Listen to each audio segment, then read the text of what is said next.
আসসালামু আলাইকুম প্রিয় viewers, welcome to Sathi recipe house. আজকে আর একটা নিউ রেসিপি নিয়ে আসলাম, দেখবেন প্লিজ। প্রথমে কিছু বুটের ডাল ভালো করে পরিষ্কার করে সেদ্ধ করে নেব, তো পানি দিয়ে ভালো করে সেদ্ধ করে নেব। তারপরে একটা মুরগির গোশ পুরোটাই নিয়ে নিলাম, ধুয়ে পরিষ্কার করে নিয়েছি। তারপর একটু মশলা দেবো, যেমন হলুদ গুঁড়ো, মরিচ গুঁড়ো দেইনি, হলুদ গুঁড়ো, ধনিয়া গুঁড়ো, জিরে গুঁড়ো, গরম মশলা গুঁড়ো আর লবণ, আদা রসুন বাটা দিয়ে সেদ্ধ করে নেব, একদম ভালো করে সেদ্ধ করে নেব।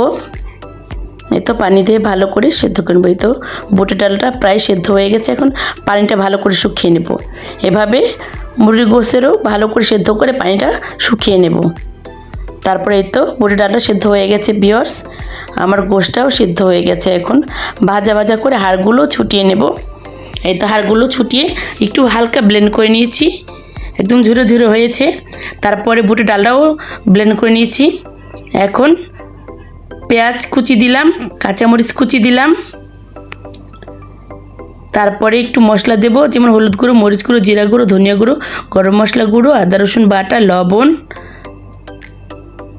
তারপরে ভিউয়ার্স, আমার রেসিপিটা ভালো লাগলে সাবস্ক্রাইব প্লিজ। তারপরে ভিউয়ার্স, এই ফ্রোজেন করা ধনিয়া পাতা ছিল, তারপরে পুদিনা পাতা ফ্রোজেন করা ছিল, সেগুলো দিলাম। সয়া সস দিলাম পরিমাণ মতো।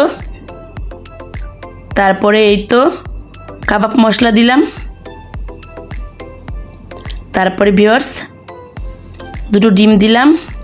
অনেকগুলো প্রায় ফ্রোজেন করে রাখবো, সেই জন্যে সময় সময় কিছু না থাকলেও ভেজে খাওয়া যায়, কিংবা বাচ্চারা সময় সময় চাইলেই ভেজে দেওয়া যায়।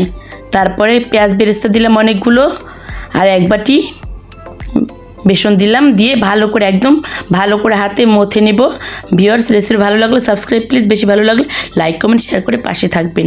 তারপরে ভিউয়ার্স, এক চামচ ঘি দিলাম, ঘিটা পাশে রাখলাম যাতে কাবাবের শেপটা দিতে সহজ হয়। এই তো এভাবে সবগুলো কাবাবের শেপ দিয়ে কিছু ফ্রোজেন করে রাখবো, আর অল্প কিছু ভেজে নেব, যাতে ফ্রোজেন করা যখন তখন বের করে ভেজে খেতে পারি, সময় অসময় ভেজে খেতে পারি ভিউয়ার্স।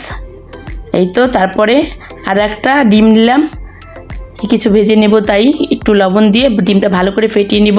চুলায় একটা প্যান বসিয়ে পরিমাণ মতো তেল দিয়ে এই তো কাবাবগুলো ডিমে উল্টে পাল্টে এই তো ভেজে নেব কাবাবগুলো এভাবে। ভিউয়ার্স, খুবই সহজ রেসিপি, খুবই ভালো একটা সহজ রেসিপি, আপনারাও তৈরি করে রাখবেন। এই তো ফ্রোজেন করে রাখবো এটা। এই তো এখন ডিপে রেখেছিলাম 1 ঘন্টা, এখন তুলে এয়ারটাইট বক্সে ভরে ফ্রোজেন করে রাখবো। আসসালামু আলাইকুম ভিউয়ার্স, আল্লাহ হাফেজ।